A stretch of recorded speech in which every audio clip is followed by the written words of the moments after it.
to have you here. Aisha, will you read our mission statement? Yes. Oh, I have to do this. Oh, thank you. To build careers worth having, businesses worth owning, lives worth living, experiences worth giving, and legacies worth leaving. Thank you. And our 5-4C2Ts, we're focusing on win-win.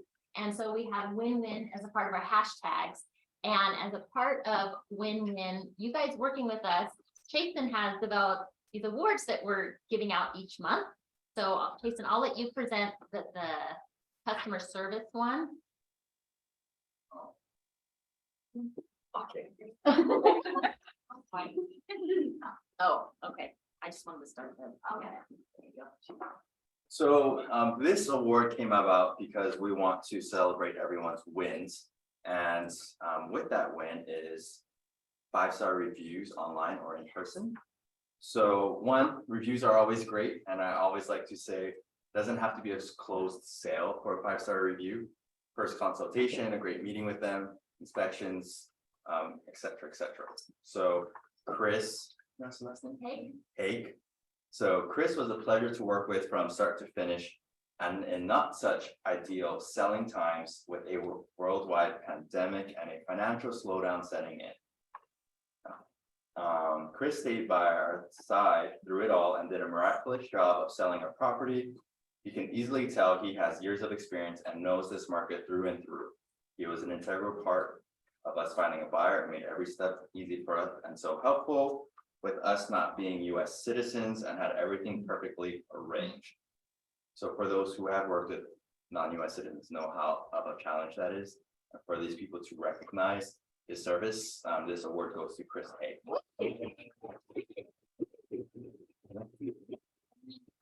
Spirit Award. This was such a great idea Chasen brought from another market center. This one is a win-win. So Chris was a win-win with his client by serving them. And I have want to feature this person. You probably figure out who it is by the end. She demonstrates everything it takes to succeed in the business. After not closing anything in her first 9 months, she persevered, showed up at the office daily, and got 5 in escrow simultaneously. She is thriving in our shifting market with relentless persistence. She continues to give back to the market center as YP leader. As a mother of 4, with an already successful business, she built her real estate business from scratch with a smile and unwavering perseverance. She shows up with a smile and genuinely cares. Congratulations.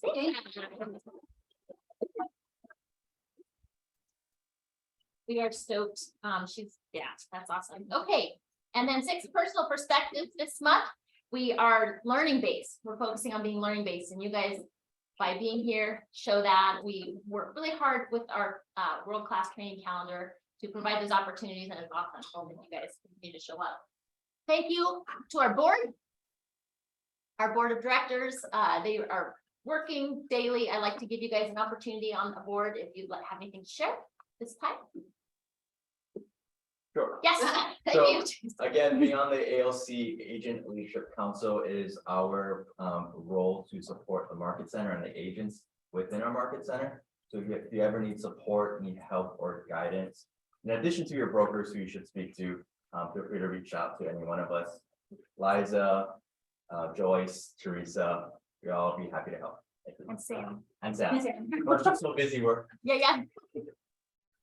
Okay, and congratulations to those of you in the 201 Plus Club. We know that those of you that have over 201 contacts, you make an average of 119,500 a year, and we want to support you with that. All new agents that are coming in will be given the opportunity. Command now has direct take it from your phone into Command. We don't even need to use Scalaway anymore. First Friday, Lahaina. So we'll feature the Pauhana Corner. Ladies, if you'd like to speak to what we're doing this month. Well, actually, we're looking to hear from agents and wondering what your needs are. We have a puka in June, for topics. So if you feel that there's something you want to learn more about, RJ is going to send out a quick survey, and we do have a few items on there, but if you want to populate what you feel that we need, go ahead and do so, and we'll add it to the calendar. Do you have anything to say before? Yes. Well, first of all, everybody should make a note of it every Friday, the first, second, and third of every month, there's always gonna be the same topic. So it's not just a one-time hit, you know, you should put on your calendar to always come. You can't make it the first, there's the second and the third option. It's gonna be the same topic, same sponsors, it's gonna be the same program, in case you couldn't make it on your side. This month is going to be the mortgage information, so you can be better equipped to help your clients understand what the rates and what's going on. And then next month, we are going to be doing. No, I don't. Teresa, do you know? Next month is the whole. That's what we're. No, that one. That's June. May. Oh, May. Mark is this month, right? Yes. April. Next month So- is- No, I don't. remember. Anyway. We'll have a slide coming up showing you what next month is. I don't have it in front of me, but June, we are actually changing our topic because our presenter wasn't able to do all three locations, and that's a big topic for us, making sure everybody can do all three. So you have that ability to get to one of the meetings. So please look out for the survey. Let us know what you guys like to see. If you have any questions, or if there's a topic that's not on there that you would like to have added to it, let us know. We'd be happy to help you. And we can even write it down, you know, if you I think can of pull it it up. here, you can write it down for you guys, yeah. And I'd like to add, so on this month's topic, mortgages A to C, this is about covering the terminology and how you apply it. So if you're wondering about points, if you're wondering, instead of looking at it being lender specific, this is just how you understand, how you can explain it to your client, how you can guide them through the process. And Mark Short will be teaching that. Yeah, so I came from a mortgage background, and so I've been able to see what realtors don't really, so when the lenders come in, they talk in lender talk. And every realtor doesn't always get that, so that's my idea, is to try to translate or help people understand what these words mean. Awesome. So, yeah, impact is supposed to be doing it, right? Correct. So we're gonna be doing social media is what we're gonna be doing in May, and June, we're gonna go ahead and get a new topic. So May is gonna be social media. We'll need to narrow down who our person's going to be later on, so put that on your calendar. And this month is going to be our loans from agency. Awesome. Thank you so much, lady leaders. Okay, we have 229 agents. Our goal is to get to 270 by the end of the year. We're welcoming 6 new for March. Good news is we only lost 2 agents last month. So thank you. Board has agreed to reach out to every single new agent. And for any of you guys that see these individuals, please welcome them. And happy birthday. Look at all these birthdays. If you have a birthday in the house for April, raise your hand. No? Well, we have a cake. We'll sing happy birthday. In the house, so all of the house. Somebody. They're all celebrating their birthday. Right. And then Chris, you did get the award. Daisha, congratulations. And Chris, for your customer service. Bucket filled. Who has someone that they would like to fill their bucket? Not all at once, everyone. I'll fill Chasen's bucket because we've been working, you know, to do KWYP, and he just shares all his knowledge and any questions, like when we sit next to each other every 5 minutes, I'm asking him a question and he's willing to stop his work and answer me and, you know, explain things further as I'm learning. So thank you, Chasen. And I'd like to do Ally. Ally has absolutely been phenomenal. She's always phenomenal, but she's been even extra phenomenal as I brought in a potential new agent and an individual who's looking to support our Kihei office, and she just picks up everything and saves me. So I just appreciate her so much. Thank you. Two, I had one of my friends who's also an agent had a bunch of questions that I couldn't answer, and Teresa spent an hour and a half with her following up, just investing and pouring into her. So Teresa, thank you for helping Michelle. Some of you may or may not recognize Mike. I texted him this morning, Mike Buxton. He's got an incredible extensive experience with brokerages, principal broker, 20 years in the business, and here licensed here on Maui since 2008. So I texted him this morning, say, hey, can you come to the office? And he showed up, and just look forward to getting to know you more too, Mike. Thank you. Okay, it's almost time. We are working on Thrive 25, that every market center makes $1 million, to support your profit share, and this is 18+ units per agent and have 100,000 agents for net million. I'd love for that to be you guys in this room. And thank you to Colette Ching. She is our brokerage owner. She's here in person and going to present, state of the industry, some, hey, come on in. Some incredible facts, and we are just stoked to have her. Some of you may or may not know, she's the only large brokerage owned by a woman on Maui. And she's the reason I'm here. I'm so honored to be mentored by her. So take it away. Thank you. On Maui and in Hawaii. And in life, right, Let's just be clear. Anyway, thank you guys for having me and all of you in Zoom land there. I see a couple of the agents, so welcome. Your clicker, my clicker, I never know anymore. Okay. So if I have, I have control?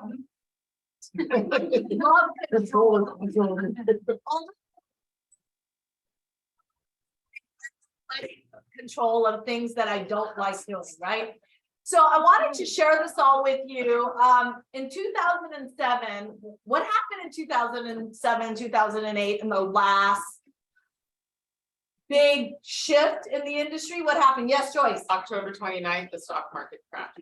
Wow. What else happened?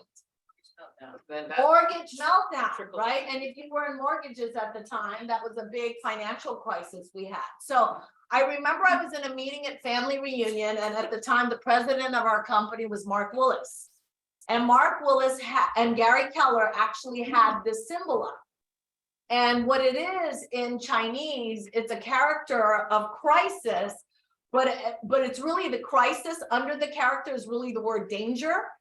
And then the next symbol is opportunity. So John F. Kennedy once had this character in a speech that he was giving. And I'm thinking of back then, what we were in is very similar and yet different to the crisis we're in right now. So I want to share with you today the state of the industry, what is happening. And then what you do is then assimilate that information and filter it out. Is that really affecting you in Maui? And if it is or it isn't, there's still opportunity in every market, in every shift for agents. So what I find interesting to me is we have about 15 people in this room. We have about 15 people on the Zoom, and we have 200 and how many agents? 29. I'd like to know what the other 200 agents are going to do about this market. And I'm actually being serious. So kudos to you for being on the Zoom, and kudos to you for being in this room, because you are serious about your career and your business. So there is opportunity in every given market. So when I left off last month, was last month, right? I was here just last month. See, I'm clicking. Thank you. See, I knew something wasn't gonna work. Click here, I have to click there. Okay, so where we left off last month is we wanted to go over how do we charge the storm, right? We're the buffalo charging the storm. So these are the 8 things you need to be doing to charge the storm. We said, know your numbers, know the numbers that are out there. Second is narrow your lead generation. Be very purposeful and intentional about who you're going to market. And in the shift, who should we be marketing right now, and who should we be talking to right now? Sellers. There's a name for any of these people. Find the motivated. So you're narrowing your lead gen is find the motivated, whether they're sellers or the buyers. Work and focus on the motivated people, right? Number 3, get your message right. There's lots of messages out there right now. And what we're saying is, if you're going to farm, if you're going to market, make sure your message is in alignment with what's happening in the market. And what you want to bring to the message is your MOFR, number 4. And what is a MOFR? Can anyone tell me what the MOFR stands for? You can write it in the chat if you think you know. For immediate response. Make offer for immediate response. All your messaging, I don't care if it's a Facebook post, it's a marketing piece, it's something you're sending out, you're even talking to somebody you met at a party, there has to be a MOFR, making offer for immediate response. It could be something as simple as, you know, I know you don't understand what's going on with the mortgage market right now. I'd love to share with you what's happening and how the interest rates work, and if you should be doing a 30, a 15, or an ARM. Let's see what benefits you. I know we don't have time to talk about this at this party we're at, but I'm happy to follow up with you, and that's your MOFR. You're walking away, giving them something of value that they're gonna go, no, I do want to talk to you, Sasha. This sounds really interesting. Nobody can tell me what is the best mortgage for me. Okay. Number 5, increase your efforts. So I was talking to an agent yesterday and I was saying, are you on track? Are you behind, or are you ahead? And she said, well, my team doesn't realize it, but we're ahead. And I'm not going to tell them we're ahead because I want them to continue to triple down. So increasing the efforts mean that they have to increase their effort of lead genning. And I said, so give me an example. If you're ahead, she goes, well, let me be clear. We're ahead in this market. We're behind on our goals, but we're ahead of this market. So I said, okay, so how many? She said we had 24 contacts last week. So she was only talking about a week. She goes, 2 of my agents had 24 contacts, and out of the 24 contacts, we have 7 transactions. Out of 24, 2 agents. I go, what are the other agents doing? And she goes, I don't really care. I care about what the agents that are actually showing up are doing. So increase the efforts, but these people were able to close more with less a year ago. So they're getting kind of frustrated because they're not used to this new market. So triple your efforts, increase your efforts, lean into your strategic partnerships, right? Who are your strategic partners? Look at your database, right? The Millionaire Real Estate Agent says that you have a core alliance of people. There you have your VIPs, or you want to call them your, your inner circle. Who are the clients in your database that always refer you business or always think of you? So those, you don't realize that, but those are strategic partnerships, right? Okay, 7, work your database like you've never done before. Work it, know it, live it, be in contact with it.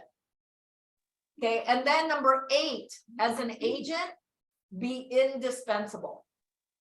What does that mean? Know your numbers, know how to bring value to clients, save them money, make them money. That's how you become indispensable, right? So I wanted to go over this as a review. So as I go into the state of the industry, you guys can start being more, thank you. She saw me clicking and I'm clicking here. You guys can get more strategic and focused. So own your mindset. Remember, I talked about there are 3 types of agents you can be. Which is the agent you want to be? Do you want to be the optimist, the pessimist, or the realist, which is the opportunist? Right? Again, go back to crisis and opportunity. This is an opportunistic, wow, I can't even say that word. This is an opportunistic market that if you grab market share now, you will overtake the market share other people lose, because you're taking market share that somebody else would have had. I mean, I love Dacia's story. She was going to quit and she gave herself a year. 9 months, she was going to quit, but she gave herself a year. How many people make it to 8 months and a half and go, I'm done, right? But in the market before, all you needed to do was breathe and you could sell a property. Within like 60, a 30-day, you put something on the market, boom, it was gone. Now you actually have to work for this business. And this is the way you should learn. Because if you learn now, you have all the foundations and the principles to overtake the next market, right? So number 2, master your new model and know your new math. And what we say is the path is in the math. You have to understand what your math is. What's your conversion? How many people you got to talk to? How many people you have to add to your database, right? And then build the top of the funnel. We're going to show you what the funnel is. And then be purposeful with your people. You know, work this business like you really care. Don't just work to get a client for one day or one closing. Get a client for life, right? Create raving fans. Okay, I'm on the next slide. Thank you. Okay, thank you. Oh, it is. So, okay, thank you. Okay, so we're talking about the state of the industry. So unemployment. The goal on unemployment is, does anybody know the number we're aiming for on unemployment and why this is important? It's 6. We want this to be at a 6. I mean, we're doing really good right now, but here's the thing you have to learn. I was in Whole Foods today and I was talking to a guy and he overheard me talking to somebody about, you know, like there's not, it seems really hard to hire in Maui. And the guy goes, you're telling me, and this is the guy who's listening to our conversation and he works the bakery side or the chef side or the deli side of Whole Foods. And I remember seeing him last month when I was here and he goes, I go, is it hard to find talent? He goes, talent, just people, just bodies. And I'm imagining this is an island. So like, if people come to Maui, they should be able to get a job. I mean, I hear that there's a lot of jobs, right? So unemployment affects us, and so does housing, because the price of rentals and housing, rentals are very hard to come by here. That's why people come here in advance to find it before they ever make a move here. So unemployment affects us in a national and a local way. And then you've got, I'm going to go right to GDP. Gross domestic product. So what does this represent? What is gross domestic product? How people spend, what they spend it on. Do you understand that the highest amount of credit card debt is right now? Student loan debt was right now. Didn't we just say 2.5 years ago, people had more savings than they ever had? Was all that money they got from the stimulus package, right? They spent it all. So now we have people who've incurred high amounts of debt, okay? And inflation, we want this to be at a 2%.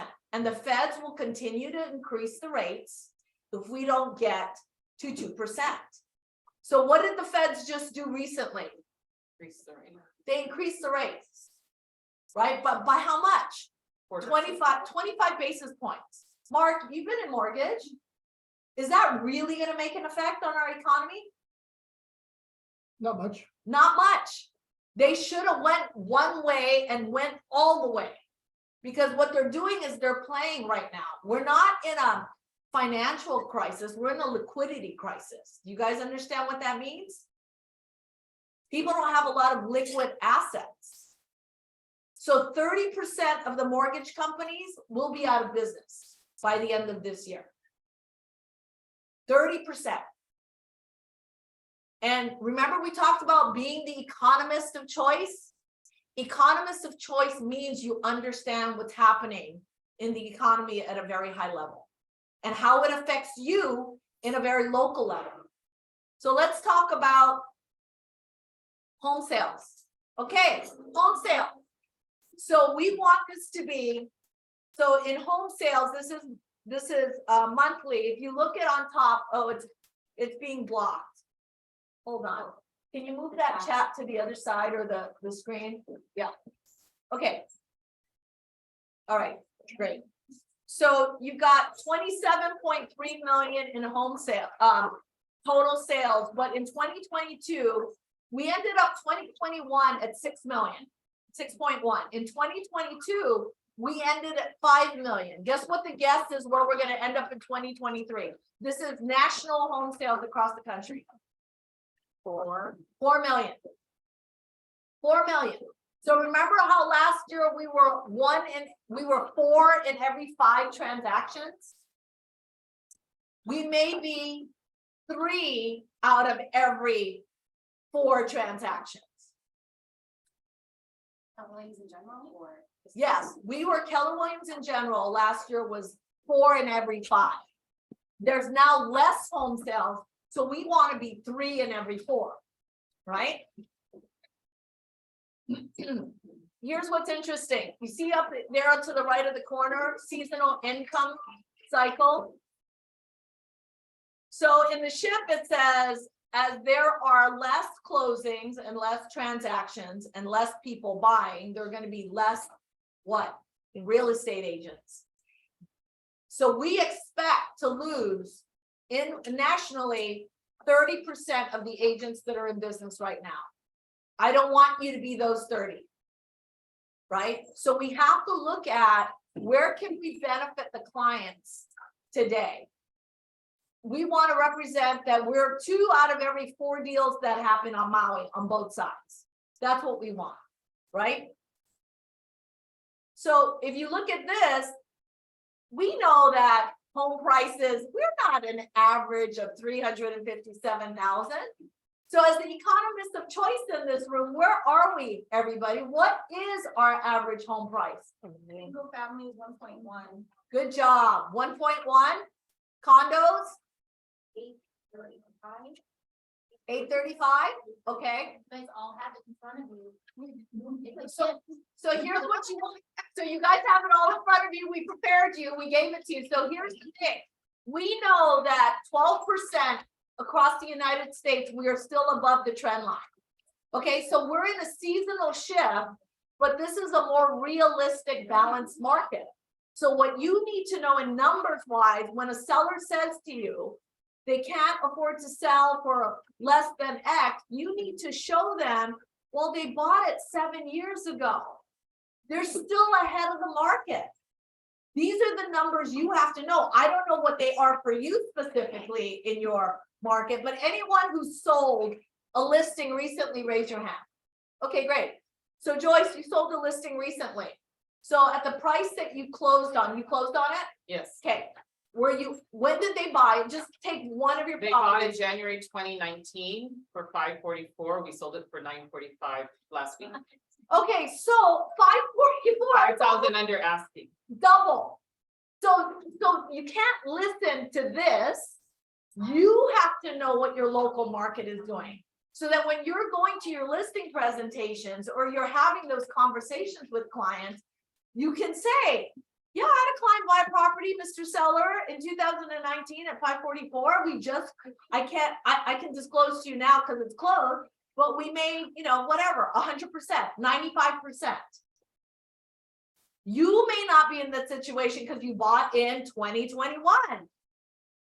But it can't happen if you bought before 2019, right? So you have to know your pricing and know what's going on in your market. Okay, let's go to inventory. So we know nationally right now they're seeing a 2.7 months worth of inventory. What is the inventory here for you? Single family 4 months. Okay, I know you said, Karen, you said 0. You need to know exact number. Because when you're talking to someone as a seller or a buyer, and you're trying to be realistic with them, you need to give them percentages. And even if they don't know what that means, it makes you look smart, right? So what did you say, Sasha? Single family, 4 months supply, up 21%, 0.6%, and condos on page 2 and 3. So single family is 4%. Are we in a buyer's market, a seller's market, or a balanced market?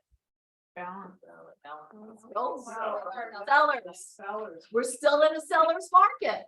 Anything less, yes, Teresa, anything less than 6 months, it's in your shift book. Anything less than 6 months means we're in the sellers. Anything around 6 means you're balanced. Okay, anything over, call it 7. Let's just call it 7. You're in a buyer's market. Okay. All right. See, we're learning something every day, aren't we today? Okay, excellent. All right, mortgage rates. Okay, so mortgage rates is that I already shared with you that 30% of the mortgage people are going to be out of business. So you got to look at the big players on Maui, who are their lenders, who are the regional banks that back them, and make sure that part of your bulletproofing your transactions up front, whether you're representing a seller or buyer, is to make sure that if you're representing a seller and it's not an all cash deal, that your buyer double apps. Okay, you probably never heard that term before recently, but yes, if you're representing a seller in a market that is as volatile as this with interest rates, I, as the listing agent, would say, I'm happy to give you this property and I would love for you to double apply. And let's say they have their own lender, but you have a lender you love that represents your buyer, and you know your lender, and you know your lender will always come through. You call your lender. Part of the shift is you have a great mortgage team. You call your lender and you go, lender, so I'm representing a seller on several properties, and whenever I see a buyer come in, I get nervous that they're not gonna get locked in or they're not gonna qualify and I don't know them. I wanna make sure that if I make them double app, you do not charge them a thing unless they choose you as their lender. And the smart lenders who are really good will say 100%.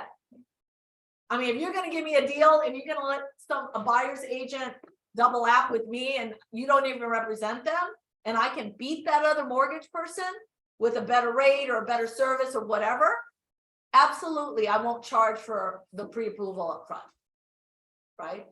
So these are the things we all used to do back in the day, because would it be surprising for you to know 49% of the agents that are in this business all came in the last 5 years?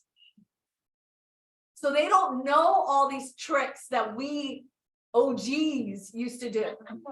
So we're bringing it back, you know, like how disco comes back in waves and clothing. Look at your coach. It's like, no, I hate to break it to you, but half of the songs that are mashups right now have disco in them.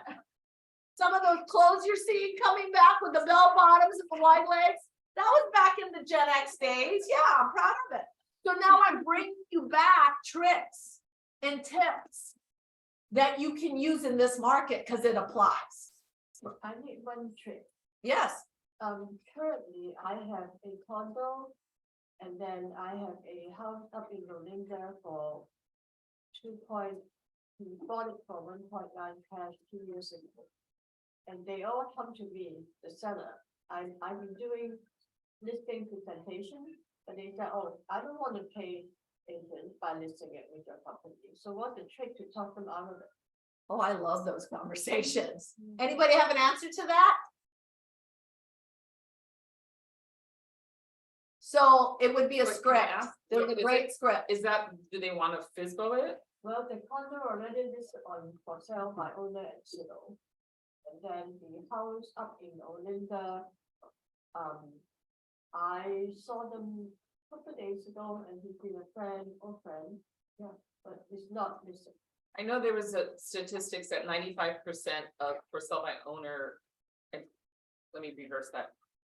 A seller will make 95% more by using an agent than by selling themselves. And there's statistics online for that. How can I show him that? Then you Just get go that, to yeah, NAR. you Google that and get that in, and then email them that actual statistic, because then it's not you saying it, it's. Just go to the NAR buyer and profile, the seller and buyer profile, and you'll see where most people list their homes. It's with an agent.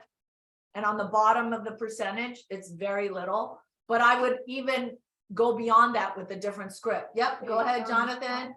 When you mentioned the commission is very little, how little is the littlest? Oh, I'm not talking about commission. Yeah, I was, Let's not focus Yeah, on commission. So Jonathan, go ahead. again, I don't have I'd have to dig up the specific scripts, but some of the scripts that I remember that are very effective get into the fact that you ask the client, you ask the seller, well, what is it you're after? What are you trying to get? And then you get Exactly. a number and you can say, well, what if I could guarantee you that number that you'd be taking that back? Then there's also a script based on the fact that buyers are almost always gonna have an agent. They're not gonna be able to negotiate well, that you Yeah. represent them. So that like one way or another, you basically show how much better off they're gonna be by working with you than if they try and do it on their own. And if you can convince them, those are the scripts that I feel like are effective. Yeah, Yeah, I need help with that. Karen? The other script that works the best with them is to help them realize the percentages, if you get numbers like you brought out before. And show them statistically how much higher a seller will do with a listing agent as opposed to trying to do it on their own. Because one of the first things a buyer does when they walk in is subtract 6% off. Sure. So scripts is something that we're doing here, right? Aren't we doing it? Yeah. Yeah, so in this market, I would do scripts once a week. And it's really about asking a question. Right, Sasha, go ahead. What's more important to you to make, to sell it for more or to make more? And we have a program where it's proven we get 10 to 12% more by using this program that we're gonna talk to us about. Yep, So, and you do understand, Mr. and Mrs. Seller, right? That when you put your house for sale on your own, that you're asking for people to negotiate with you. Right, so let me ask you a question. If you committed a crime and you were gonna go and get sent to jail and you had to hire a defense person, would you defend yourself? Would you hire an attorney? Well, that's like this. Like that. That's a no-brainer. Yeah. That's like this, right? I mean, there's lots of cases you could say, or if you had stomach problems, would you just try to go fix it yourself, or would you go see a gastroenterologist? You're the professional, you get paid for what you do. If you had a heart attack, just make it so that they understand the importance of your services and how you protect the biggest asset that they own. And that's what I would say. I go, isn't your home your biggest asset? Why would you put it on the market for sale? And I mean sale. I don't mean to sell. I mean, you are saying it's for sale. Do you get the difference? I am here to get your home sold. I'm not here to sell your home. Right? There's a big difference. All right, great. Good question. Let's go back to the mortgage rates really quick. So 5.34, where do you guys think we're going to end up? 5.34. Right now, where are we on a 30-year, a 15-year, and an ARM? Do you know those numbers? Of course, it depends which mortgage company you're talking to. It doesn't matter. In general, Don. About 6.375. So that's your 30-year? Great. What's 15 right now? 15 was a little lower. I think it was 5.5, 5.6-ish. Okay, and what's a 5-year ARM? Those were actually not much below the 6. They were still in the 6s. Company that I was dealing with. Okay, and there are other companies that have ARMs right now and a 3.71 or 4. Why would you do an ARM versus a 15 or a conventional? I don't know. You have to figure out what's most important for a client. That's fine. So these are the things you guys have to know. You have to know the options. We believe that we're going to end up, somebody except whoever just is trying to get into this meeting, please. Thank you. We believe, Gary believes that we're going to end up in the 7s by the end of the year. And we've not even seen what's going to happen. So here's the scary thing. And what's really great about Maui is we're seasonal. So we track differently than the rest of the United States. So the message was last week when I was in the mastermind with Gary is sell everything you can, make all your business now by October. Because October is going to be a problem to December. Interestingly enough, for us, July is not our best time. Summer is not our best time. When is our best season? September to March. So I was sitting there going, well, I can't tell people in Maui that. All I can tell them is don't stop selling and just keep going for it, right? So, okay, so that's where we believe the mortgage rates are going to end up at. New home starts. I'm just curious if you guys know. Okay, not clear. Where new homes are being built on the island. Miley, Okay, Wailuku, great. Kihei. So question, do you guys have a list of that? And do you guys send it out in your smart plans or your social media? Because all I hear in this town is there are no properties in certain price ranges for sale, or there's no new development. People that don't live here do not know that. So if you're marketing, it's all about the message. If you know these areas, I loved what somebody said in Family Reunion, where they said, if you're renting and you're paying this much in rent, direct message me and I can tell you what you can afford to buy. How smart was that? So if I'm a Facebook friend and I'm looking at this Facebook and I'm like, Oh my God, I live in California. Yeah, I pay that much in rent. Maybe they'll tell me where I can actually buy. And I might just be curious. So you want to create curiosity, right? That's a MOFR. Making offers for immediate response. Okay, now it's working. All right. So I want to help educate you all. Being the economist of choice means understanding what's going on in a very national way. And so what have you guys heard about Silicon Valley Bank? Do you even understand what happened there? Okay, great. What happened then? Oh, Karen? they overextended themselves in bonds and the long-term bonds, which went down. And so since, in fact, one of my bankers called me up, I was gonna mention it earlier, and said we can't do anything over $1 million because our CFO invested too highly in the 40-year bonds. They're losing money if they were to sell them to get. So you're saying one of your bankers, meaning who you get loans from? Okay, so see, this is all gonna start trickling down. That's why you have to understand. So I'm only gonna give you an overview, and I'm providing you with some really great facts and information. And the reason why I'm doing that is you probably have clients in your database that have a lot of money and have a lot of net worth. They may not understand how this affects them. And you as an agent, if you call your clients and go, and I don't know if it was Nicole I was speaking to or somebody I was speaking to recently. Oh, no, it was Leah, because I'm presenting on the West Side. And I'm presenting the same thing.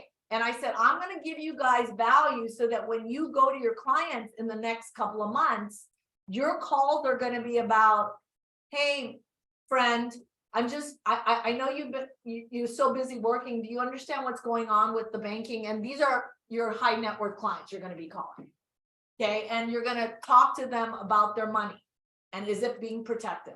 Okay. So how this trickles down is Silicon Valley Bank.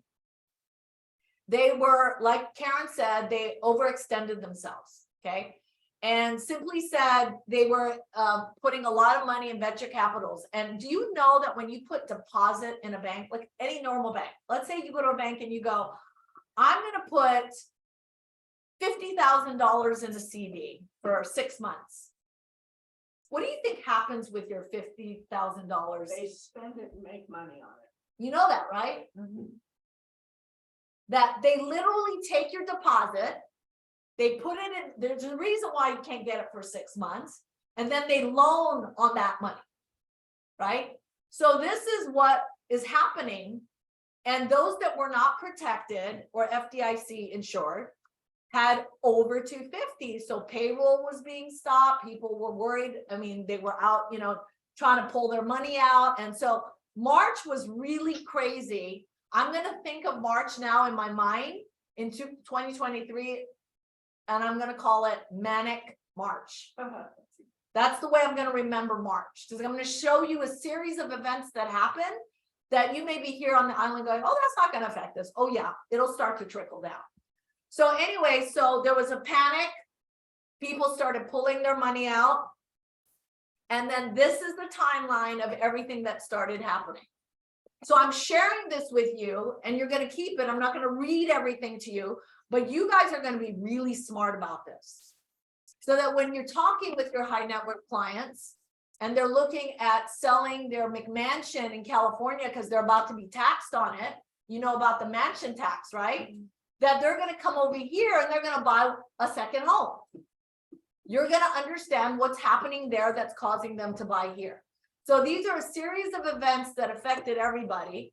And it went from Silicon Valley Bank being closed down, then the 4 big regional banks giving them some money. Credit Suisse is being bought out by a company in New York. Okay, I got an email. I was here 2-3 weeks ago, right? And on the Big Island, and it's a Saturday, and I get a picture of a bunch of people standing in line at my bank in LA. So my friends are like, don't you bank here? And I go, yeah. They're like, everyone's standing. It's First Republic Bank. You guys heard about that bank? Okay, it's a private bank. They have, they're out of San Francisco. And they were one of the names listed connected to Silicon Valley Bank, but they don't understand that they're not connected in that way. So anyway, there was a panic. 3 people texted me and they're like, people are standing in line. I go, where do they think someone's gonna sit out there and go hand the money on a Saturday when the bank's closed? Who do they think is gonna come and rescue them? And if anyone knows anything, their money's fine if they have under $250,000. So if all these people are standing in line, they either don't have $250,000 or they're just hearing stuff that they don't understand. So what I want you guys to learn from this experience is, do you understand FDIC insurance? Do you really understand it? Okay, so if you understand it, here's a layout of what FDIC is, Federal Deposit Insurance Corporation. And as of 2010 to present, the government's trying to raise it, but it's $250. So if you understand it, explain it to me like I'm a dummy. Don't put any more than $250 in any one bank and make sure it's FDIC insured. Okay, but in any one bank, okay, but what if I have $1 million and I put $250 in 3 banks? Based on this conversation, I'm sure you're telling me that the FDIC will only cover you for $250 flat, so. Per account holder. Got it, not per account, See, this is why we have to be able to advise our clients, our high net worth clients. And I didn't realize that either. I assumed, well, I can have, and I called my bank and I said, and Mark King called, the president of our Keller Williams. We all started looking at our money going, we gotta make things clear. So this is how it works. $250,000 per account holder. So I could be a husband and wife and I could have $250. My husband Mark has $250 and we jointly could have $250. That is now 750 total protected. yeah, totally protected. What about an LLC? It's the same thing. I mean, it's per account. So I just did that with all the businesses. Because I went into all the businesses and I'm like, holy cow, I gotta start moving money. And the guy's like, you can't. You have one account under this name and it's covered to this. I go, well, I have 5 other LLCs. I'm gonna start moving it all around. He goes, yeah, that you can do. So it's again, $250 per account. So I don't care if it's an LLC or an individual. But Yeah, then, just to be clear, if you had 3 LLCs, it would be okay that they were all in the $250 in same each. bank. yes, That's okay. yes. They're because separate it's account per- holders. It's not about the bank. Yeah. It's about the account holder. Let's remember that. It's about the account holder. But if you had, say, $2 million and you had enough entities, you might split it up. to Oh, 250, absolutely. That's so that exactly what each you would do. entity had 250, and that's how they're protected. Yeah. So if people are holding tight to their money right now and they'd rather get a loan, where before everyone was paying cash for properties because they were like, cash, I'm fine. Now they're like, no, I want to keep my cash because I don't know what deal's coming up and I have to get a loan. So I might have 500, $1 million sitting in a bank. That's not protected. Especially in the small banks who are the 4 big regional banks? You've got JP Morgan, Wells Fargo, who are the other 2? Chase, and there's one more. Citi, right? Wells isn't doing mortgages anymore. But your money's protected. It doesn't matter. They're the regional, they're actually the banks that are helping these other banks right now. Do you know, I'm just curious, because I have a client that was directly involved. Has there been any updates specifically with SVB? Yeah, I mean, like, are they gonna survive? yeah, no, they've been bought out by a New York bank. But the bigger banks are funding and helping them right now. Yeah, in fact, it's right here. Where's SVB? Right here, bailed out. So yeah. Hold on, Jen, the government stepped in. It's somewhere in here. Or maybe I read it on. No, the government did step in and buy them. Yeah, Or, yes. guaranteed Somebody bought all their- them. Guaranteed all their funds. The feds did, and then they might have gotten bought out. They did by New York Bank. But I know See, that- here's my bank, First Republic, FYI. But I'm not afraid because they're all insured. But if you didn't realize, and it's interesting because many of us had to go back and go, oh my gosh, I really have to look at everything and start moving things around. Right? So it was a wake-up call because I don't know if anyone remembers back in 2007, do you remember the name Washington Mutual? Yeah. That was a huge bank. So this is happening and it's gonna be happening to us. So when a bank fails, what happens? So when a bank fails, the FDIC sells the entire bank and all the deposits. The name of the bank will change. That's why Washington Mutual is up there as an example.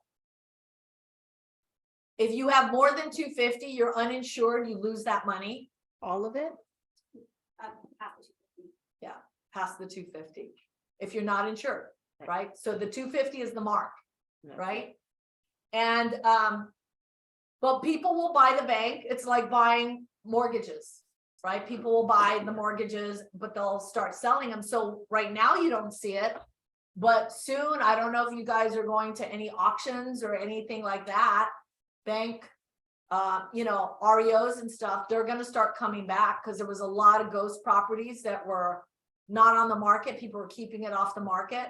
So you might start to see those opportunities, right? So you might want to specialize in something else. So I'm not telling you this because I want you guys to get depressed. I'm telling you this to inform you so you understand.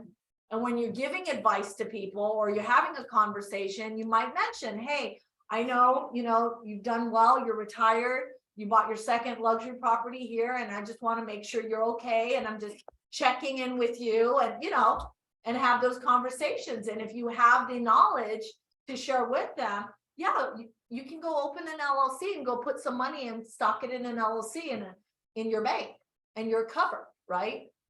There are a lot of people that they're in their relaxed years where they're not really watching their money and understanding how this affects them.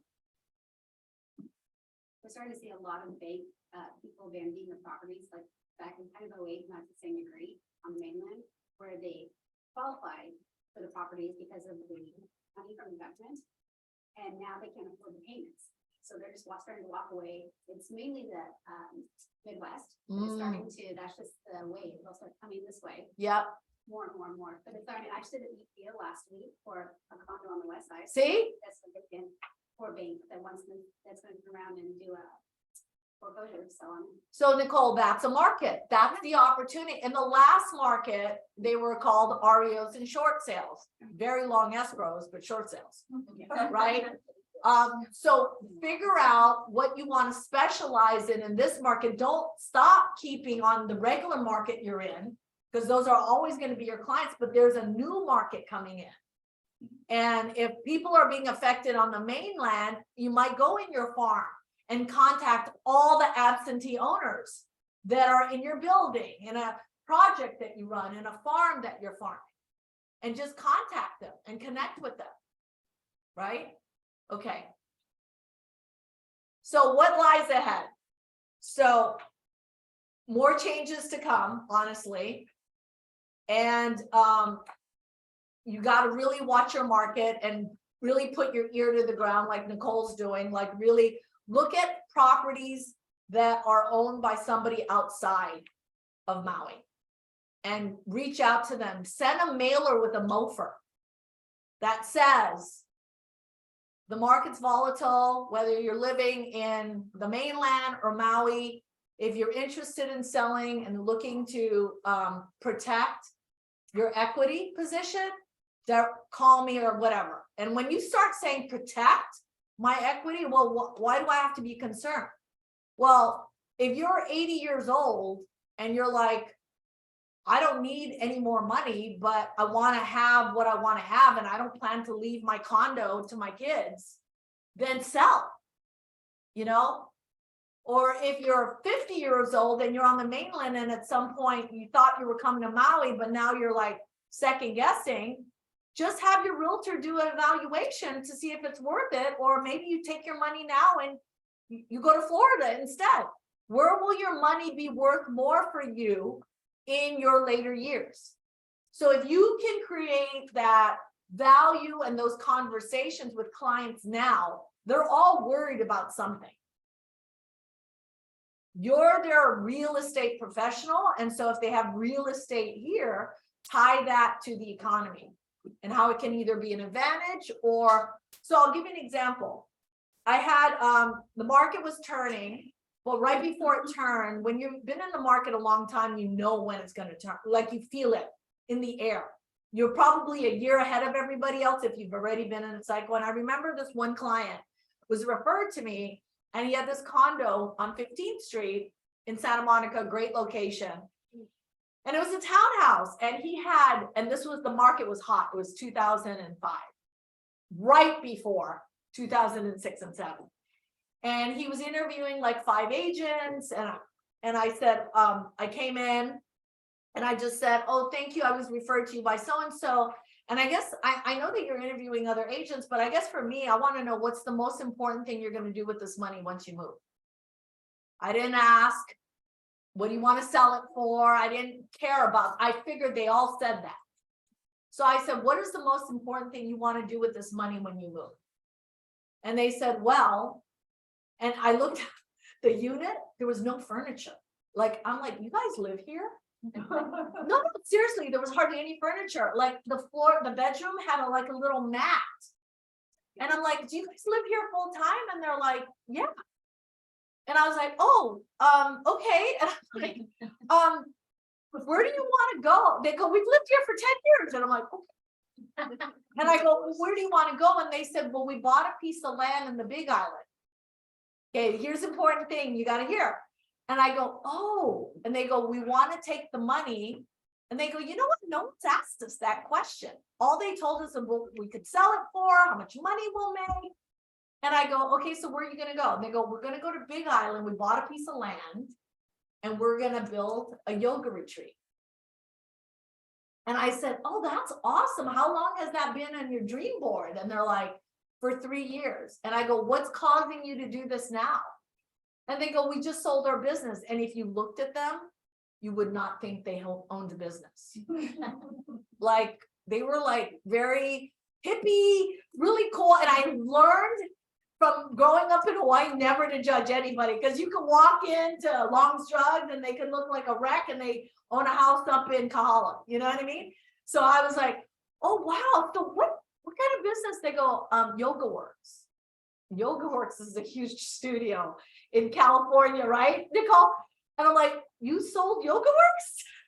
And they're like, yeah. And I'm like, well, you certainly don't need the money to go build your retreat if you sold Yoga Works to Equinox. Yeah. So I go, so right then I was like, okay, how am I going to get this listing and be different from everybody else? So I said, so I'm just going to be honest with you. What has everyone told you? Because I know what it's worth today. But what has everyone told you? They're like, oh, so-and-so told me this. So I go, great, awesome. Yes, we can definitely get that. What if you put in a little money, fix it up, stage it, and I could make you this much more? And they're like, nobody said that, because everybody else just wanted the listing and wanted to sell it. I go, you don't need the money. It's not like you're worried about going to stay in a hotel while I'm fixing this. I mean, you're apparently very minimalistic, so you could work around the furniture. And they're like, we like that. I mean, yeah, I mean, all the money can help. So if we could make an extra, and I think I told them 75,000, they put in 25, they'll get 75. So they ended up listing it with me. We had 30 offers and I sold it for 200,000 over asking on a $25,000 floor, whatever tile, whatever I told them to do. So the point is that in this market, don't go for the listing to just go for the listing or represent the buyer. Make sure it's a long-term value you're looking at for that client, right?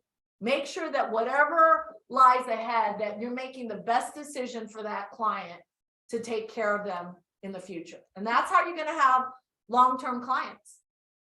So this is the goal right now.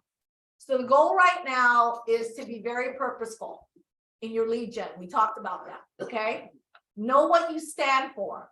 Know what you want to do in this market for your people, your clients. Create priorities. How many of you actually have written down your 5-year goal? Okay, and I'm not talking numbers, I'm talking where you want to be in 5 years, right? Great, okay. How many of you know your 1-year goal? Great. So if you know your 1-year goal and Q1 has happened, where are you? You're behind? You're behind? You're on track? Great. I'm sorry. You're on track. Great. So now that you're on track or you're ahead, do you adjust your goal? No, I mean, No, no, no. keep it going. No. If you're behind, do you adjust your goal? No. No Your way. goal Adjust never it changes. down. You adjust, you. thank you. You adjust your actions. So that's what you need to do. Q1 has just finished, everybody. Look at your numbers. Start evaluating. If you're ahead and people, you look at who gave you the business, go look at, okay, how many more of those people do you have to talk to because they're the motivated, right? And then create your GPS and know your task list, right? We talked about that already. Okay, so this is what your funnel should look like right now. Gotta have the leads, you gotta have your appointments. You have to have your agreement. So to me, what are the I think it was the Shift or the Millionaire Real Estate. There's 5 core competencies that you should be working every day. And if you're not working on these competencies, everything else means nothing. What do you guys think the 5 core competencies are? I'm going to try to remember. What's the first one? Lead gen. What's the second? Lead follow-up. That's part of lead gen. That's part of lead gen. Anything to do with lead gen is lead gen. Oh, is that? Nope. Second, show homes. Appointments. Right, so that's appointments, but wait, hold on, they're broken up, 5 core competencies. So this should like be on your computer or your desk. If you're not doing one of these 5 every day, you're not doing your job. So the first one is your lead genning. Your second one is show homes. Right, contract. Yes, write contracts. The fourth one is do listing presentations. What was 3? Right, contracts. Write contracts. Okay. And number 5, nope. Oh, free phone. Nope. Because you're lead genning, you're doing that, right? You're closing if you're showing properties and taking listings. What's number 5? Managing your money. Yeah. Well, it's not on there, but yeah, same thing, managing your money. And so one of the biggest challenges we find with real estate agents is you're really good at making the money, you're really bad at managing it. So we want to help you. So on the next, I don't know, the next board meeting or next meeting, a team huddle, I was introduced to a company that just does bookkeeping and accounting and tax strategy for real estate agents. That's all they do, and super reasonable, crazy reasonable. I wish I had them when I was an agent. So we're going to provide them their information. They're going to come talk in a Zoom, and they have like 3 different memberships. Like if you make less than this much, this is what it costs for bookkeeping and tax. If you make this much, this, but you need that because that's one of your core competencies. It's to look at your money. And with you signed up already? With those. Alchemy? Yeah. Oh, good. Good. Karen, you're always so way ahead. I just have to mention it and you're like, I'm in. From the wealth. Okay, cool. Awesome. All right, cool. All right. So any thoughts or questions on that? Because I have literally 26 minutes to share with you 10 steps to higher home prices for home sellers. Any questions or thoughts on anything we discussed? Go ahead. I don't know off the top of my head, there's always questions and comments. Oh. Nicole's always going to say always. Is there anybody in the chat that has a question? Allie, if you guys are out there in Zoom land, if you have a question. Okay, Julie. Hi, Julie. Yes, we will send that to you, Julie, the Alchemy group. Great. Wait, money can be in the same bank, however, separate in multiple accounts. Okay. Well, yes, correct. Okay. Was there any questions? Yes, we'll get you that, Julie. I can't read that, so Ally, you're probably gonna have to read if anyone has a question. That's all. Okay. Any questions from you all? Here? No? Okay, let's move on. All right. All right. So 10 steps to, so what is one of the biggest challenge you guys are having right now with listings or home sellers? Pricing, Pricing? realistic sellers thinking that their price is what they want, not what's in market today. Okay. When they're chasing one, they're having to match the price, but it needs to be in line to get to attract buyers. Great. So we're gonna have a solution to that. And Great. So what other challenges are you guys having? trying to get people to come see the process. Getting other agents to be more open-minded, like being creative, like asking for a money towards points, so that it brings down their clients' interest rates, so their client can qualify for them. You know, it's really interesting you say that, Nicole. Are we the only company helping our agents with mortgage hacks?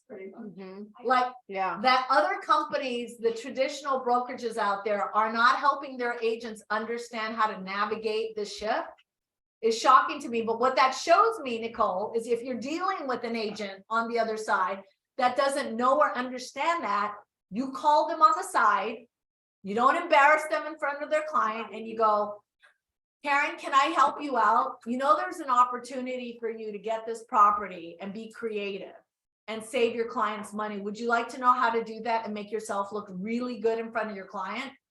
Absolutely. Of course they want to know. And here's what's cool about when you do that. When you do that, you just now created an alliance with somebody who her own company didn't even teach her that. So that's where we can create those opportunities to contribute. But what you're ultimately doing is your job. You're actually helping the seller sell the home. And that is your fiduciary. So that you have to go and talk to that other agent and help them understand, you know, there is a way to buy down points. You know, there is a way without giving up information on how your seller is willing to do something, right? Yeah. Okay. So challenges we're experiencing is time on market, right? When home listings linger, right?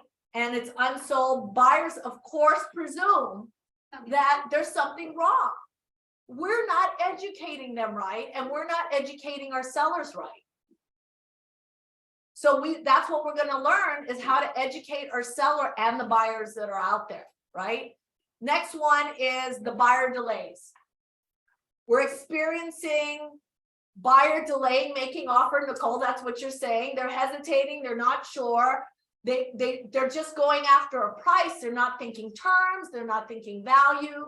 You know, I mean, if a seller finances or a seller offers an incentive and he takes it off of the price, guess what, everybody? He pays less taxes.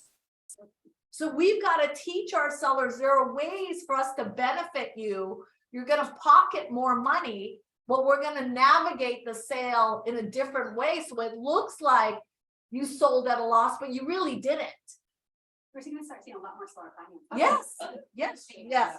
So does it make a difference in what they're paying, like say for transfer tax or whatever, if they reduce the sales price or if they give a credit back? Is there a difference? Well, in Maui, I can speak for California, but in Maui, who pays the transfer tax? The seller. Isn't it a percentage? So if it's less, they pay less. But it's minor if it's only like 5. Yeah, if it's a point, if it's 1.2, whatever it is, it's minor. Right. But if I'm the buyer and I'm buying a property and there's a tax assessment, you know, to buy the property, and I don't know, again, in Maui, how much is it? What are your property taxes? It depends on how you do it. It's not like California, it's not. Right. California is more than that, but it's one point. You own it if you're an owner, second home. So Tiers. It's tier 10, so it depends upon, the first tier is X amount from 0 to 500, second tier is 500 to believe it's 1.5 or 2 million. And then, so each tier it's. So it's your job as an agent, no matter what it is Yeah. how do you help a buyer or a seller navigate getting the most money with the least amount of hassle and taxes, right? Whether you're representing the buyer or the seller. What is the monetary advantage by working with you because you have more knowledge about how to navigate the shift in a sale? Instead of a seller thinking like, okay, well, I have to sell this, and then the person's gonna get a bank, and I'm gonna say to Mr. Seller, do you really need this money when you sell, or you have money in the bank? Oh, no, I don't need it. I'm just selling because I'm done. I'm moving, I'm whatever. Well, great. What if we could, how much money, what interest rate are you getting right now in the bank? They go, 1.2 or whatever.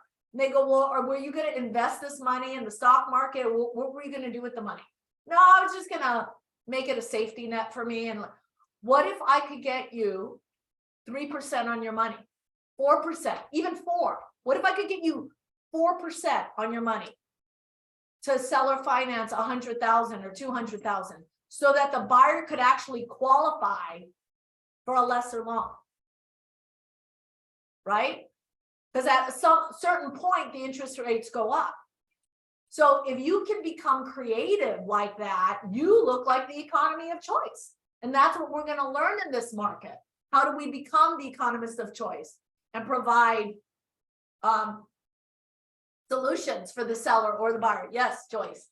Some of my challenges with buyers from the mainland are comparing with mainland markets. Yeah. And so they, don't want to hit high because they feel like the market is shifting downwards.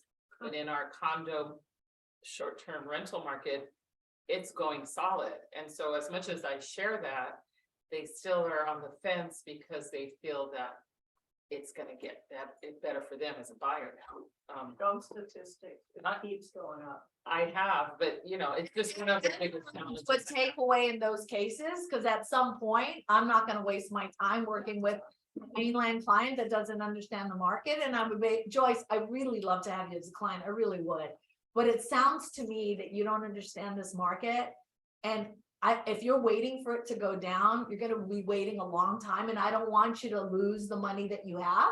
You might be better going and investing it in maybe Arizona in a vacation rental.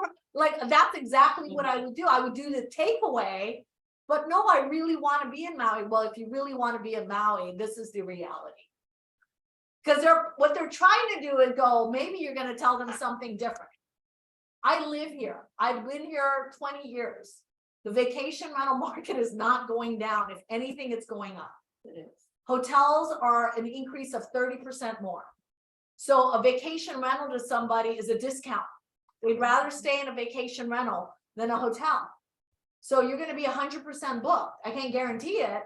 But if you're worried and you have only a certain amount, I got to be honest with you, you're probably better going out another state for a vacation rental. And when you do that, they're going, okay, she's being for real. She's not just trying to sell me something, right? Because that's the reality. That's the reality. And you want to find them motivated. Again, find them motivated. If they're not really willing to be realistic, move on. Because you don't got that much time and you want to work with the people who want to work with you and are willing to listen to you. You're the real estate professional, right? Okay. So 10 steps to a higher price, and then you may have to take over if I have to leave. Yeah. Is attracting more buyers. So attracting more buyers means having what? Fewer photos. Guys and gals, not the 20, 50 photos, just the best photos that you want to put on that will tease them, right? Creating an ad copy, creating MOFR. You know what people are doing with the whole mansion manic sell-off in California? They're literally offering cars. Somebody had a mansion for 10 million and had like 5 cars in the front. They said, if you buy this by April 1st, I thought it was actually an April 1st joke, Fool's Day, but it wasn't. And you can close by March 31st. This was like a week ago. I saw this ad. You can pick any car. And there were fancy $100,000 cars. But the taxes that these sellers are going to have to pay, anything over 5 million is 4%. So Again, understand what's happening. Be creative in your ad copy and then competition based on pricing. Number 2, building buyer excitement. We'll go through that, creating scarcity, social proof. Scarcity, that's a great way. Like keep somebody like that in your farm. And then every time you see vacation rental properties or sales, you send it to them. Anything they say, oh, it's going out of, it's going crazy and the market's, saturated, but people are getting what they want for their vacation rentals. I mean, come on, what's a good deal on a vacation rental here in Maui? Under $1 million. No, a day. Nightly rate depends on west side, south side. West side, if you can get one for 300, 400 a night. That's a deal, right? Yeah. And so if they're fully booked, how much do you have to pay for something like that to Buy or to rent? to buy? To buy, if you're looking right now, 1.2. Like a year If ago. it's Sounds you're like It's under a 2-bedroom. for one It's two bedroom. Two bedrooms, yeah. A year ago, you were looking around 900, and 2 years ago, you're looking around 8. South Maui, it's over $1 million. And it's not dropping. So that's a perfect example. It's not dropping. So that's the reality. Number 2, generate higher offers. Create a 7-step showing process, opportunity to purchase and counter offer intelligence. And then the BCW is about doing the peripheral walkthrough and making sure you note all this. And so we'll break this down. So attracting more buyers. Right? The 3 steps are proven to significantly increase buyer inquiries on your home when it's marked on Zillow, Realtor.com, and MLS platform. So if your properties are on that, that's when you're going to attract more buyers. Fewer photos, as we said. Hire a professional. Please don't try to do it yourself. Yep. And we really should have a list of all the approved vendors in Maui. We started on it and we didn't finish it. So if you have great photographers that you guys have used, pass that on to Sasha or Ali. That way we'll create a vendor list that's given to everyone. Okay, then we've got creating curiosity on the ad copy. When you create curiosity, how do you guys do that? What's the best way to create curiosity besides coming soon? You guys can do coming soon Do you here, guys right? have coming soon on a walk? Because we do not. No. No, No, that's we not don't. happening. Okay, so if you don't have coming soon, how else can you create curiosity? So we can do Private Facebook I mean, page. Keller Williams. No. Great. So in our private Facebook page, that's the first place you should put your listings and any needs and wants. Right? If you have a need or a want and you're not seeing it out in the MLS or Realtor.com, that's when you put it in the Facebook page and go, hey, who out there has a 2-bedroom condo and blah, blah, blah, I have a buyer and there's nothing out there. So that person who farms in that area can now go and start knocking on doors, lead generating, go, we have a cash buyer that's looking for this. Yeah, Sasha? San Antonio, our largest market center, sells 30% through their Facebook. Yep. page. So we can do that too. Yep, we want to create that. Okay, and then competition based on price. So when you talk about competition and pricing, Nicole, you were saying about, what were you saying about other agents or when property is? People are chasing the market because they're thinking it's last year's pricing or even 4 months ago pricing. And they're just continuously having to do price reductions and they're wondering why they're not getting offers, not getting showings. So are these your listings? Oh, I have 2 people like that right now. Okay, your own clients, Oh, absolutely. right? So when they're your own clients and you go to take the listing, isn't that when you should get them already to agree ahead of time? If it doesn't sell by this time or this time, we're gonna agree to drop it to this.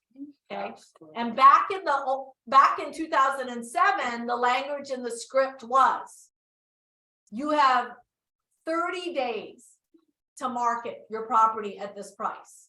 And Mr. and Mrs. Seller, if it doesn't sell on 31, I'm reducing the price.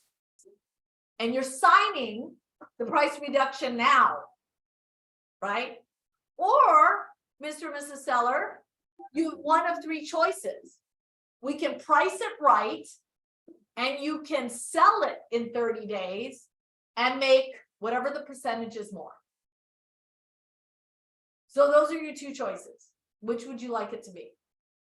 Right? Because you don't want to chase the market down.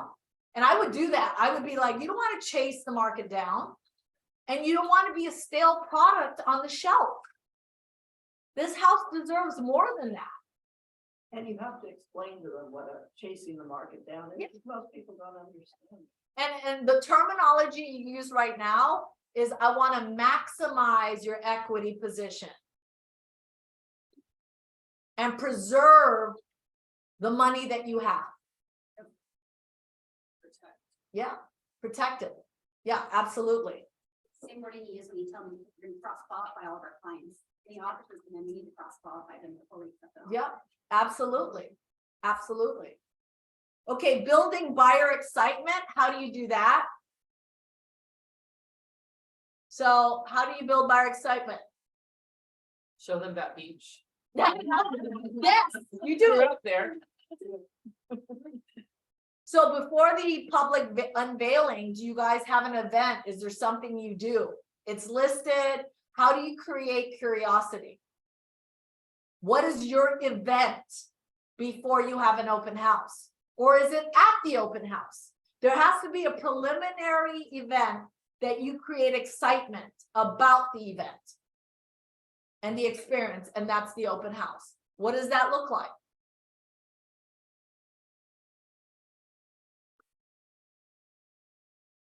Scarcity, social proof. When buyers inquire, instead of simply setting a showing, we light them up with enthusiasm. We tell them about the home and its unique features, and we talk about other buyers' interest, right? What if you, before the open house, it's listed, okay, the property's listed, you're gonna have an open house. But what if you created, remember I said the event before the event, and you called all your VIP clients and you said, I don't know, and you put this on your social media page or whatever, I don't know if you have interest or you know of anyone, but I know you're one of the important people in my circle, and I want to tell you about a property that I'm having open, but I'm willing to get anyone in. And you do this the week before the Sunday and go, on Saturday I will have an unveiling only to my VIP agents or clients. You have to be careful though, you can't post online if it's not active. No, it's active. Okay, You're gonna have an open house. I'm saying the event before the event. okay. It's active, it's listed, but I'm not doing an open house till Sunday. Okay. But what I'm doing is creating an event before the event to create curiosity and scarcity. This is an amazing property. It's listed here. It's a great value. It has vacation, whatever you want to say. But what you're doing is you're telling your VIP people or agent, they can even be agents in other brokerages, I'm getting you in first.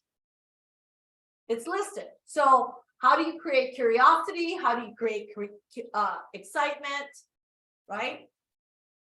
And we call this the opportunity showings. You can't do coming soon, so you're not doing coming soon. But I want you guys to start thinking creatively. How do you create an event before the event? And if you have a bunch of buyers, just imagine if somebody posted on Facebook, our private group, and said, so-and-so just listed, and now we know, and you have clients, now you're calling, go, oh my God, so one of my agents posted this, and she's willing to show us before the public. And I would start making those calls, because if we're working together, we're all posting it on a Monday to our private Facebook page.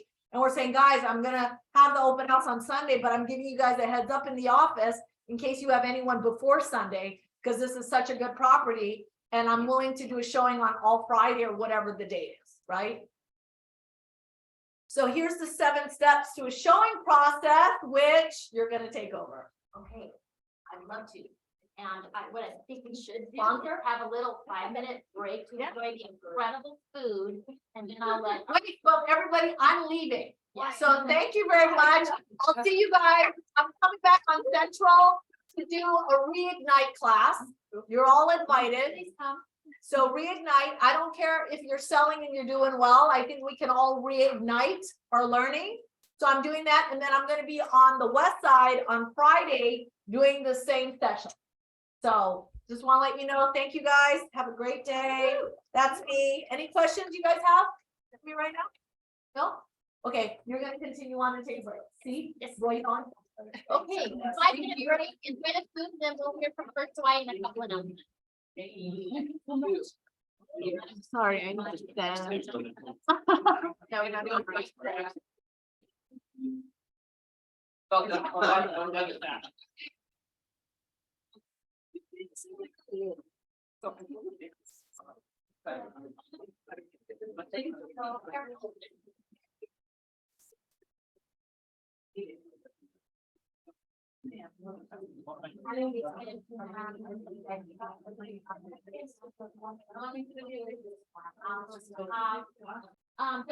thank you for the generous, lunch, amazing. It was supposed to be breakfast. I know, sorry about that.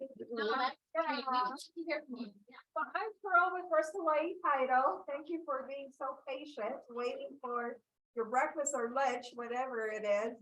But I'm over in the Kihei office and Jerry is in the Wailuku office. So if you need any help with marketing, like farming, just reach out to me or Jerry.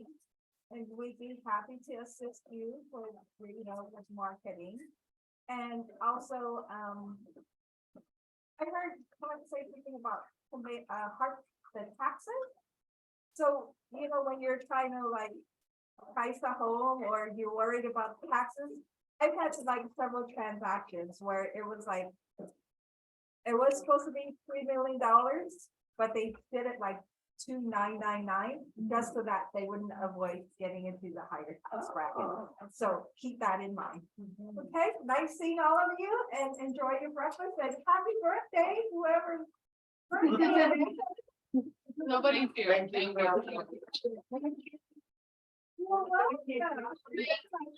We can skip the happy birthday, I think, since nobody here has birthday. Oh, birthday. Birthday. Candle out. Happy birthday to you.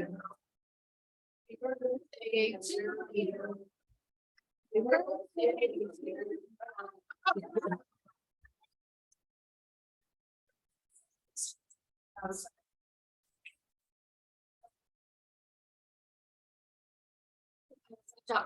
Okay, cool.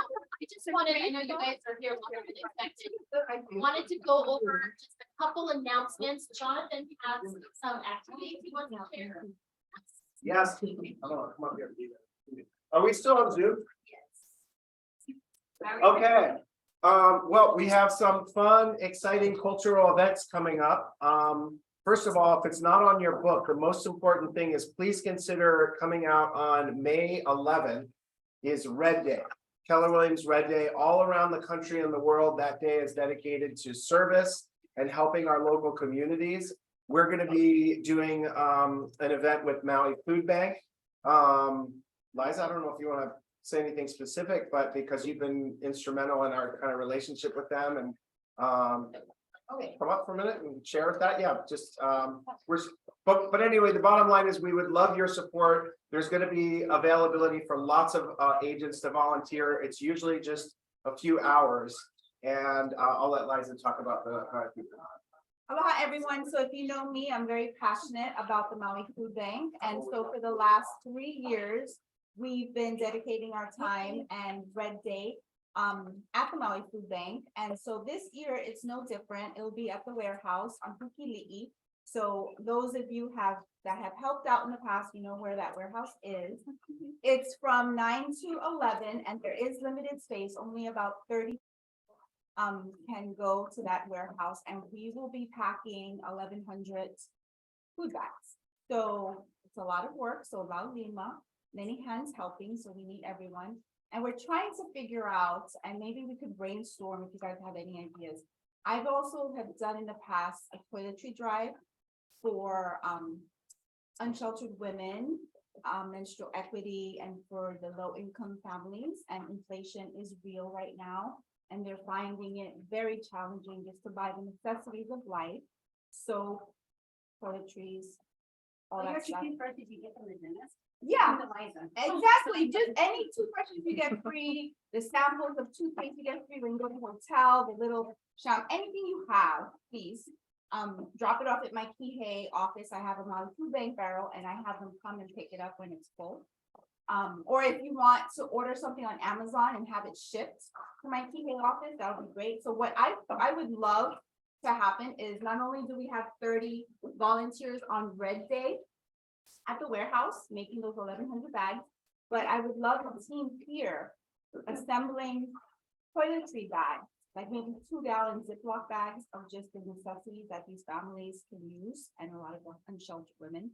So if you have any thoughts and ideas, or if you want to support by making a donation and buying, maybe next time you go to Costco or Walmart, whatever that looks like for you. So I would love to have this, because we will be closed that day, but we'll have this whole space to make these toiletry bags. Or anyway, so any ideas, any questions, just feel free to Will you be contact sending out like a sign up sheet for all of RJ? this? Yeah, RJ will be doing that.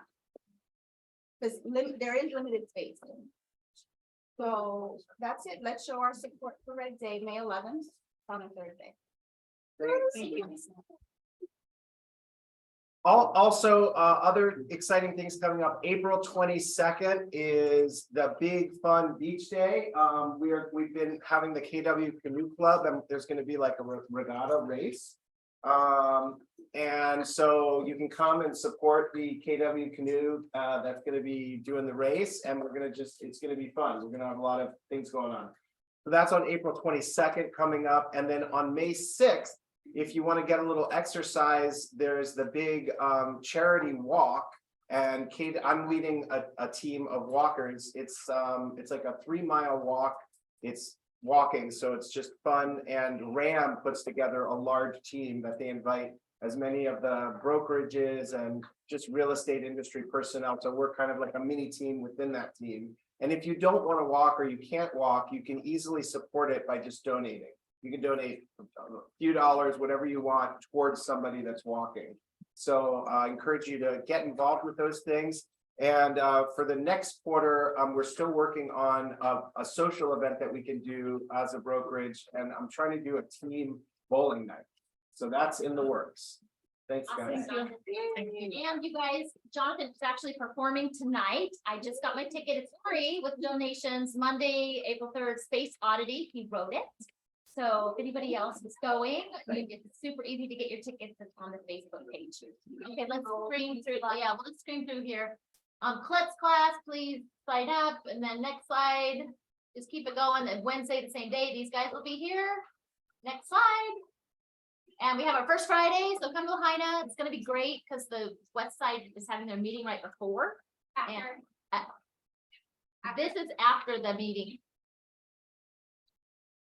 Yeah, we're having anyway, be there at 10. I think Colette's having a West Side meeting at 10 to 11:30. And then I was never told that one, okay. yeah, there should be an email out. I don't think that's correct. Oh, Thursday, April 6th. There we go. 2 to 3. Yeah, because the office is closed here in Good Friday. the actual holiday for Good Friday.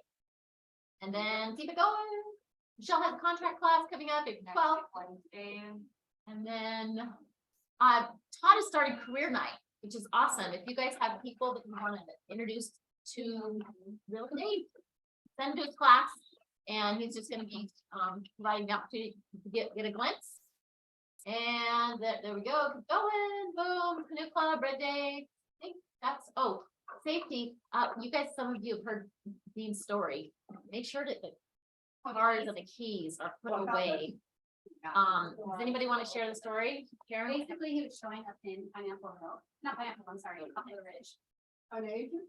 No, you're showing to normal player. Yeah, open house. Like teenager, early 20s, kids, completely normal, nothing crazy, nothing weird. Show them around, you know how the house is up there, you need like the remote, garage remote around, just so you can access stuff easily. One of them picked it, one of them. Oh, that was Dean. Yeah, the female, and they moved in that night. It was really during COVID, so you couldn't take them out. So, trying to get them out. The owner of the property were on the game, and courts were shut down, so you couldn't get an eviction. Thank you guys so much for showing up. It really means a lot to me personally that you come when Colette shows up, because it's my job to get people here. And so I appreciate your support, and she will also be teaching at 1 o'clock on Wednesday. Music, and it's a great day.